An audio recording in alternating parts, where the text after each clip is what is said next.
अरे मैं तैयार हूं मरने के लिए। तुम मारोगे क्या? बोलो, कहां मारोगे बताओ। अरे तुम कहां मारोगे? तुम्हारी गोलियां खत्म हो जाएंगी, मैं जिंदा रहूंगा।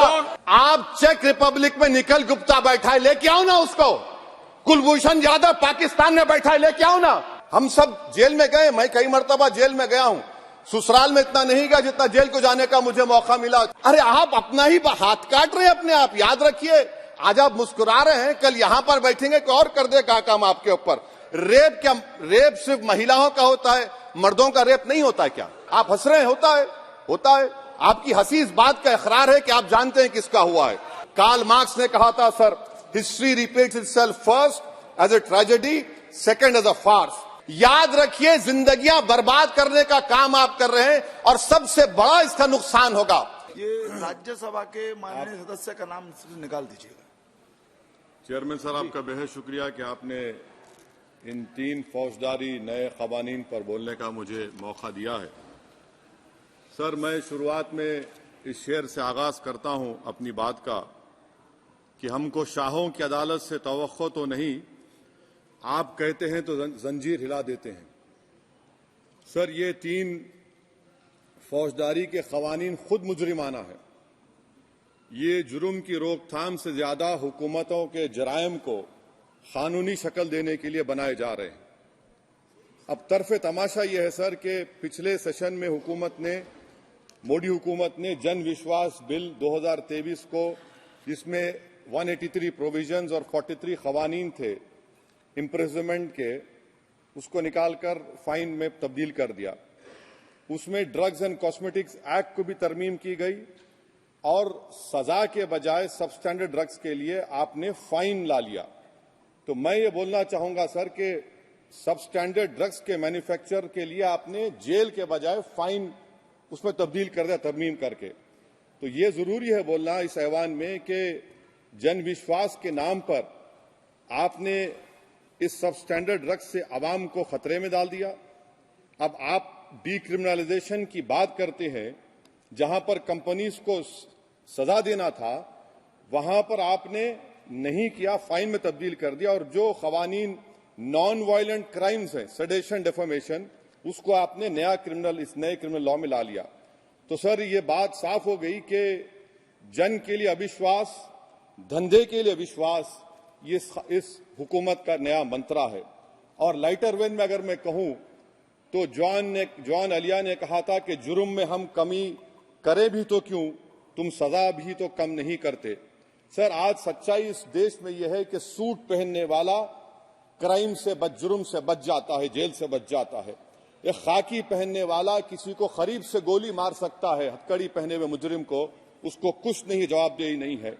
सच्चाई हमारे मुल्क में यह है कि इस ऐवान में जिन पर टेररिज्म का चार्ज है वो इस कानून पर वोट डालेंगे कि टेररिज्म क्या है, नहीं है। सर, मुझे ये कहने की इजाजत दीजिए कि अगर आज भगत सिंह को और मोहनदास करमचंद गांधी को ये 3 कवानीन बनाए जाते तो भगत सिंह और मोहनदास करमचंद गांधी कहते कि रोलट एक्ट है, ये 3 कवानीन रोलट एक्ट है। अब हुकूमत को बताना पड़ेगा कि असल मकौले पुत्र कौन है। सर, सच्चाई यह है कि इस मुल्क के गरीब, दलित, मुसलमान, आदिवासी, इनके लिए जिंदगी से बड़ी कोई सजा नहीं है। और क्या जुर्म है पता ही नहीं इनको। सर, अगर हमको रिफॉर्म करना था, इस्लाह करना था, तो हमको उन प्रोविजंस को निकालना था जो हुकूमत और पुलिस को मनमानी करने की इजाजत देती है। हमको वो प्रोविजंस को निकालना था कि जो मंत्रियों को और पुलिस को ये मौका मिल जाता है लोगों को सालों जेल में रखने का, उन पर कोई जुर्म पर साबित नहीं होता। हमको ये करना चाहिए था कि जो प्रोसिक्यूटर होता है वो फैब्रिकेटेड एविडेंस डालकर ताकतवरों को अपनी ताकत की बुनियाद पर उनको छूट दे देता है। हमने वो काम नहीं किया। आज हमारे वतन अजीज भारत में सबसे ज्यादा अंडर ट्रायल अगर कोई है जेलों में तो मुसलमान, दलित, आदिवासी हैं। सर, इनका कन्विक्शन रेट देख लीजिए आप। एनसीआरबी का डेटा है 2017 से 21 का, 20% अंडर ट्रायल मुसलमान है, 16% कन्विक्शन है और मुसलमानों की आबादी 14.2% है। प्रिवेंटिव डिटेंशन यदि जिसको इस्तेमाल किया जाता है जुडिशियल प्रोसेस को सबवर्ट करने के लिए और फेयर ट्रायल को सबवर्ट करने के लिए, आज भारत की जेलों में 30% डेटेन्यूज मुसलमान हैं। उत्तर प्रदेश में 2017 में 33% मुसलमान डेटेन्यूज थे। आज 83.9% उत्तर प्रदेश की जेलों में मुसलमान डेटेन्यूज है। सर, एक और मिसाल दे रहा हूं, CSDS की रिपोर्ट है, थिंक टैंक है बहुत बड़ा, जो कहता है कि they have found substantial prejudice against Muslim police force. Bihar, Maharashtra, Uttarakhand, Jharkhand, 2/3 of the surveyed police personnel believe that Muslims were more inclined to violence than members of the communities. ये empirical evidence है। इसी रिपोर्ट में कहा गया कि 35% जिन पुलिस के अहदेदारों का सर्वे किया गया, उन्होंने मॉब वायलेंस को नेचुरल करार दिया, खास तौर से उन केसों में जहां पर काउ स्लॉटर होता है। CJPAP का इन्वेस्टिगेशन रिपोर्ट है सर कि कोविड-19 के दौरान जिन लोगों 25% मुसलमानों का अरेस्ट किया गया था, ये बायसनेस नहीं है तो क्या है। मध्य प्रदेश में मुसलमान 7% के करीब हैं और 21% मुसलमानों का नाम सर FIR में डाल दिया गया था। सर, प्रोजेक्ट 39 ने, नेशनल लॉ यूनिवर्सिटी ने उन लोगों का सर्वे किया जिन पर सजाए मौत दी गई। हैरत अंगेज बात यह है कि सर 76% बैकवर्ड क्लास, दलित और रिलीजियस माइनॉरिटी से ताल्लुक था। कितने दलित और STs डेथ रो पर हैं सर? महाराष्ट्र में 50%। कितने मध्य प्रदेश में है सजाए मौत के? 36% दलित और आदिवासी। कर्नाटका में 36%, बिहार में 31%, झारखंड में 30%, गुजरात में 19 लोग जो सजाए मौत के इंतजार में हैं, 15 मुसलमान हैं।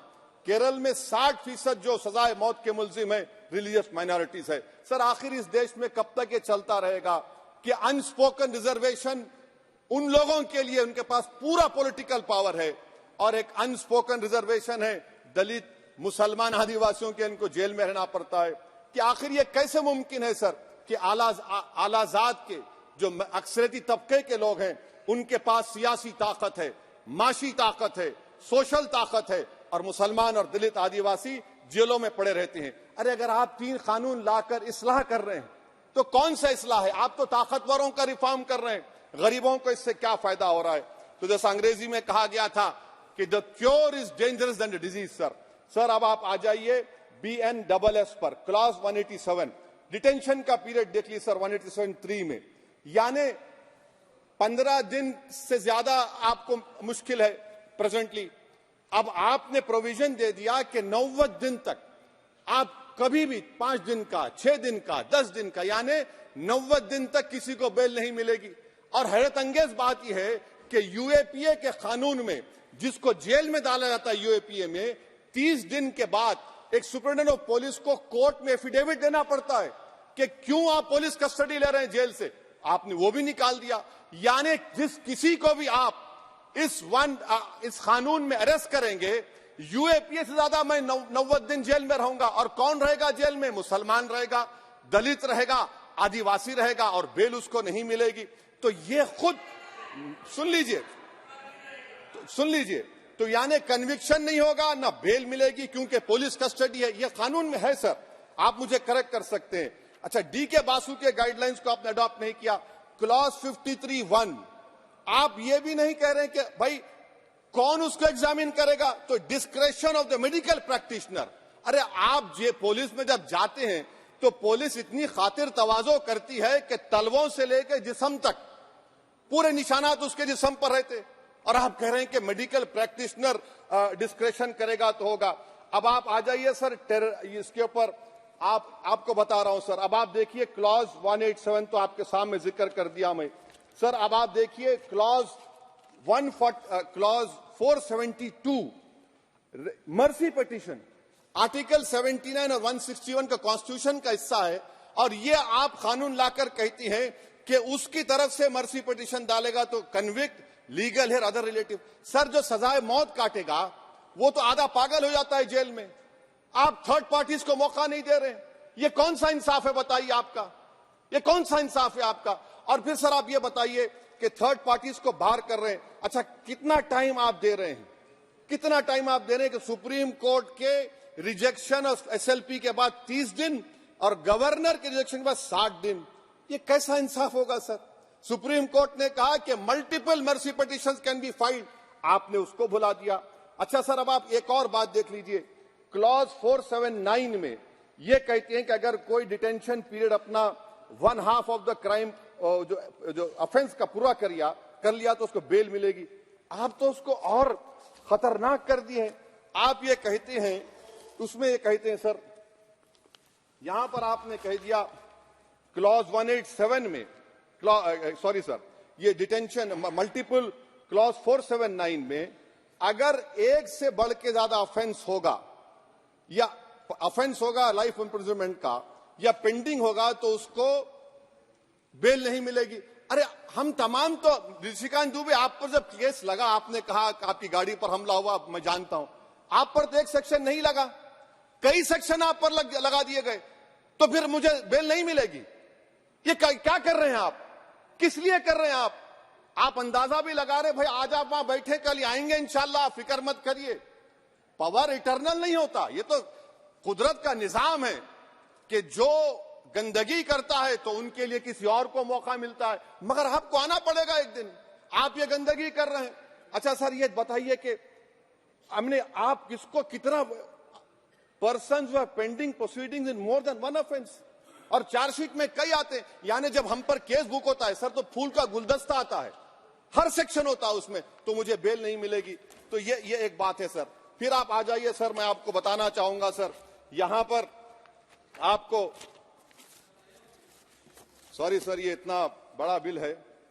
फिर आप टेररिज्म पर सर, बीएनएस का टेररिज्म सर, ये बड़ा ही डेंजरस आपने खतरनाक आपने काम किया है। इससे दहशतगर्दी का मुकाबला नहीं होगा, सिविल लिबर्टीज खतरे में पड़ जाएंगे। और सबसे बड़ी बात तो यह है सर, इसमें आपने नोटिफाई करेंगे किसी को टेररिस्ट, कोर्ट क्यों नहीं करेगा? पुलिस वाला कैसे करेगा मुझे टेररिस्ट नोटिफाई? किसी ऑर्गेनाइजेशन को टेररिस्ट घोषित कर देंगे। तो ये खुद सेपरेशन ऑफ पावर्स का वायलेशन है, जुडिशियल इंडिपेंडेंस का वायलेशन है और इंदिरा गांधी वर्सेस राजनारायण केस का वायलेशन है। तो ये मोदी सरकार जुडिशरी के पावर्स को छीनकर खुद जज, जूरी, एग्जीक्यूशन बन रही है। किसी शायर ने बड़ा अच्छा कहा था सर, वही कातिल, वही मुखबिर, वही मुंसिफ ठहरे। सर, मैंडेटरी वीडियो रिकॉर्डिंग आपने कहा कि जिस जगह पर इस प्लेस पर सर्च होता है वीडियो रिकॉर्डिंग की, मैं ये कहता हूं कि जब मेरा अरेस्ट होगा वीडियो रिकॉर्डिंग करिए, क्यों नहीं करते आप? जब मेरे घर पर पुलिस आती है वीडियो रिकॉर्डिंग करिए, जो मैं पुलिस को देता हूं उसकी वीडियो रिकॉर्डिंग करिए। विटनेस स्टेटमेंट होगा क्लॉज 183 में, उसका वीडियो रिकॉर्डिंग करिए। क्यों नहीं आप पैसे देते कि हर पुलिस वाले के जिस्म पर एक वीडियो रिकॉर्डर हो और एक्यूज को मिलना चाहिए? आप नहीं मिलता एक्यूज को। हाँ, आपको नहीं है, मैं जानता हूं। क्लॉज 250 और 262 सर इनकंसिस्टेंट है। तो क्लॉज 250 में 60 डे टाइम लिमिट है डिस्चार्ज के लिए। अगर एक्यूज को कागज नहीं मिलता है, हम सब जेल में गए, मैं कई मरतबा जेल में गया हूं, ससुराल में इतना नहीं गया जितना जेल को जाने का मुझे मौका मिला, चाहे कांग्रेस की, तेलुगु देशम की हुकूमत रही है। ससुराल कहते हैं कुछ लोग। क्लॉज 262 है, क्लॉज 262 में डिस्चार्ज एप्लीकेशन है, वो फ्रेमिंग ऑफ चार्जेस के बाद डाल सकते हैं। ये it defeats the purpose. What is the discharge application which is to prevent police from using delay tactics? Discharge always precedes framing of charges. आप मैं उस वक्त तक डिस्चार्ज नहीं डाल सकता जब तक कि वो नहीं होगा। अच्छा, क्लॉज 251 263 देखिए sir, time limit for framing of charges in cases of session trials 60 days of first hearing charges, warrant charges should be 90 days। मगर आपने क्या किया, होशियारी देखिए, बर्बाद करने का कहानी। 193(9) डाल दिया आपने, Can it prescribes a 90-day time limit for further investigation? For further investigation, what will happen when supplementary charge sheet are put? Will the accused be acquitted? क्या मुझे छोड़ देंगे आप? क्या कोई time like this is a dead letter?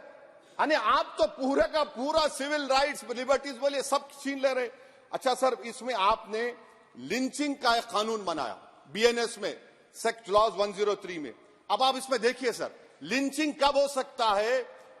जब आप ये बताएंगे कि ये पर्सनल बिलीफ पर मारा गया, किसी को जेंडर पर मारा गया, कास्ट पर मारा गया। सर, आप तो एक्यूज को तो मौका दे रहे हैं छोड़ने के लिए, आप तो एक्यूज को मौका दे रहे हैं। अच्छा, पर्सनल बिलीफ में रिलीजन क्यों नहीं लिखते भैया आप? इन तीनों कानून में रिलीजन इस्तेमाल किया गया, पर्सनल बिलीफ में रिलीजन नहीं आता। अच्छा सर, आप ये भी देख लीजिए कि 190 में अनलॉफुल असेंबली है, 5 और मोर एक्टिंग टुगेदर, फिर ये क्यों कर रहे आप? 5 मिलकर भी मर्डर करेंगे तो एक 103 भी तो आपने कर दिया, तो इनका यानी ये तो इसका अनलॉफुल एक्टिंग टुगेदर है। अच्छा सर, मैं आपको बताना चाहूंगा, आपके ये बीएनएस का 172(2) आप देखिए कि पेटी केसेस में when the occasion is passed, किसका मतलब क्या है? व्हेन द अकेजन होगा क्या सर? अब हम चुनाव लड़ते तो जो हमारा जो पार्टी अपोजिंग रहती वो कहती कि अब इनके 25 लोगों को 50 लोगों को गिरफ्तार कर लो, गिरफ्तार कर लेते मेरे बूथ के एजेंट्स को, और बोल रहे व्हेन, उसमें आप लिखे क्या है? When the occasion is passed, माने पास हो जाएगा पोलिंग के 5 बजे छोड़ देंगे। अरे आप अपना ही हाथ काट रहे हैं अपने आप, याद रखिए। आज आप मुस्कुरा रहे हैं, कल यहां पर बैठेंगे कोई और कर देगा काम आपके ऊपर। अच्छा रेप सर, रेप क्या? रेप सिर्फ महिलाओं का होता है, मर्दों का रेप नहीं होता है क्या? आपका प्रोविजन नहीं है क्या? स्टॉकिंग नहीं होती है मर्दों की? अच्छा जस्ट होता है सर, आप हंस रहे हैं, होता है, होता है। आपकी हंसी इस बात का इकरार है कि आप जानते हैं किसका हुआ है। तो justice JS Verma sir, justice JS Verma का जेंडर न्यूट्रल बनाइए। अच्छा क्लॉज 69 को, क्लॉज 69 लव जिहाद आ गया, देखिए सर, क्लॉज 6 लव जिहाद आ गया, उसमें बियॉन्ड रीजनेबल डाउट प्रूव ही नहीं कर पाएंगे आप। अब उसमें क्या बताना पड़ेगा? सप्रेसिंग आइडेंटिटी, यानी अगर कोई महिला मोनू मानेसर चोमू चंडीगढ़ से इश्क करती है, बाद में उसको मालूम होता है कि वो मानेसर का नहीं है, चंडीगढ़ का नहीं है, तो क्या क्लॉज 69 एक्शन में आएगा? आप बताइए कि अच्छा अगर कोई ये कहेगा कि मेरा नाम, कुछ नाम है, कई कुछ नाम होता है जो कॉमन नाम होता है मुसलमानों में, दीगर मज़ाहिब में, तो क्या वो सेक्शन अप्लाई होगा? ये क्या आप कर रहे हैं? अच्छा आपने अडल्ट्री को निकाल दिया, आपने होमोसेक्सुअलिटी को निकाल दिया, तो ये कंसेंशुअल सेक्सुअल रिलेशन जो 18-20 साल के ऊपर के लोगों में करते हैं, मैं इसका खिलाफ जरूर हूं मजहबी एतबार से, मगर आप क्यों उनके ऑटोनॉमी को रोकना चाहते हैं? अच्छा सर, सेक्शन क्लॉज 1093 बीएनएस का, आपको it does not require knowledge और intention part of person facility commissioner organise crime. ये मैं 5 मिनट दीजिए सर। सर बीएनएस का सेडेशन पे देख लीजिए, सेडेशन को आपने दोबारा ला लिया, लफ्ज सेडेशन इस्तेमाल नहीं किया आपने। 3 साल से 7 साल आपने सुप्रीम कोर्ट को अंडरटेकिंग दी थी कि प्रोविजन नहीं लाया जाएगा। तो चेयरमैन सर, यहां पर हिंदी के एक बहुत मशहूर कवि का वो शेर मुझे याद आ रहा है, मैथिली शरण गुप्त का, कि राज्य को यदि हम बना लेंगे भोग तो बनेगा वो प्रजा का रोग, फिर कहूं मैं क्यों ना उठकर हूं आज मेरा धर्म राजद्रोह। कार्ल मार्क्स ने कहा था sir, history repeats itself first as a tragedy, second as a farce. आप क्लॉज 195(1)D देखिए, it criminalises the making of publication of false and misleading information jeopardising sovereignty integrity of India. Vague है, यानी जो कोई भी पत्रकार investigative journalism लिखेगा आप उसको इस्तेमाल कर लेंगे और जेल की सलाखों में उसको डालकर आप सड़ा देंगे। सर मैं आपको और एक बात बताना चाहूंगा कि रैश एंड नेग्लिजेंट एक्ट जो आईपीसी में था 2 साल थे, 304, आप उसको बढ़ाकर 5 साल कर दिए 1061 में, बीएनएस 1 में। और rash and negligent driving 304 IPC में था 2 साल की सजा, आपने 10 साल कर दिया। ये क्रिमिनल जुरिस्प्रूडेंस का हिस्सा नहीं है। अच्छा क्रिमिनल ऑर्गेनाइजेशन, उत्तर प्रदेश में यूपी गैंगस्टर एक्ट में एक चार्जशीट में गैंगस्टर एक्ट लगता। सर आप बताइए फिर यूएपीए का क्या होगा, पीएमएलए का क्या होगा, महाराष्ट्र मकोका क्या क्या होगा, गुजरात के कोका क्या क्या होगा? आप ये सब कानून रख रहे हैं और एक पुलिस वाले को आप ये तमाम कानून की इजाजत देंगे? याद रखिए, जिंदगियां बर्बाद करने का काम आप कर रहे हैं और सबसे बड़ा इसका नुकसान होगा। किसका नुकसान होगा? दलितों का, मुसलमानों का, आदिवासियों का। और वो पॉलिटिकल पार्टीज जो कल आज सत्ता में है, कल नहीं रहेंगे, वो बदले की भावना से काम करते हैं। सर मुझे पुलिस ने पीटा सर, 1999 22 दिसंबर को मेरे सर पर 20 टाके लगे, पीठ से लेकर पैर तक मारा गया। आपको मालूम सर क्या हुआ? तेलुगु देशम की सरकार थी, उन्होंने उन दोनों पुलिस वालों को जिन्होंने मुझे मारा था उनको आईपीएस कन्फर कर दिया। आईपीएस अरे मैं तैयार हूं मरने के लिए। तुम मारोगे क्या? बोलो, कहां मारोगे बताओ? अरे तुम कहां मारोगे? तुम्हारी गोलियां खत्म हो जाएंगी, मैं जिंदा रहूंगा। अरे तुम्हारी गोली डरने वाला बैठो तुम, अरे चप्पन देके बैठो तुम। प्लीज अब आप देखिए टेररिज्म का देखिए सर, आप बैठ जाइए प्लीज। यूएपीए का सर मैं खत्म कर टेररिज्म उनको रोकिए sir. Okay okay please sit down. हाँ तुम गोली मार सकते सस्पेंड नहीं कर सकते और कुछ नहीं कर सकते। Don't say anything ji. Terrorism का डेफिनेशन में आप देखिए यूएपीए का सेक्शन 16 क्लॉज 113 में आ गया। यूएपीए का सेक्शन 15 क्लॉज 131 में आ गया। देख लेंगे उसको, देख लेंगे। यूएपीए का आपत्तिजनक अंश निकाल दिए जाएंगे। यूएपीए का क्लॉज 18 113(4) में आ गया। यूएपीए का क्लॉज 18 113(3) में आ गया। यूएपीए का क्लॉज 20 113(5) में आ गया। यूएपीए का सेक्शन 19 113(6) में आ गया। अरे भाई साहब फिर क्या बचा है? आप यूएपीए से मकोका से गुजरात कोका से पीएमएलए सब ला लिए। तो स्पीकर सर मैं अपनी बात को खत्म करने से पहले मैं उम्मीद कर रहा था कि मैंने वजीर दाखिला का एक स्टेटमेंट सुना था अमित शाह साहब का कि जब गुजरात के होम मिनिस्टर थे तो उन पर जुल्म किया गया, उनको दबाया गया। मगर हम ये समझ रहे थे कि जिस शख्स पर नाइंसाफी हुई है जो वो क्लेम कर रहे हैं तो कम से कम वो दूसरों से नाइंसाफी तो नहीं करेंगे। आप क्या कर रहे हैं? अरे ऐसे हजारों लोग हैं जिन पर जुल्म हो रहा है, ना उनके पास दलील है, ना उनके पास वकील है, ना उनके पास आजादी है। तो ये तीन सर मैं आखिर एक लव ये तीनों कवानीन हमारे मुल्क की जमहूरियत के लिए इन गरीब तबकात के लिए नुकसानदेह साबित होगा। और ये सरकार को मैं चार्ज दे रहा हूं, आप चेक रिपब्लिक में निखिल गुप्ता बैठा है, लेके आओ ना उसको। कुलभूषण यादव पाकिस्तान में बैठा है, लेके आओ ना। कतर में हमारे फौजी बैठे, लेके आओ ना उनको। अरे कहां तुम्हारी देशभक्ति है? अरे निखिल गुप्ता को लाओ, इस कानून में इस्तेमाल करो। मगर वो नहीं बोलेंगे। मैं इस कानून के मुखालिफत में खड़ा हूं जो भारत की जमहूरियत के लिए खतरा बनेगा। शुक्रिया सर। श्री पुष्पेंद्र सिंह चंदेल।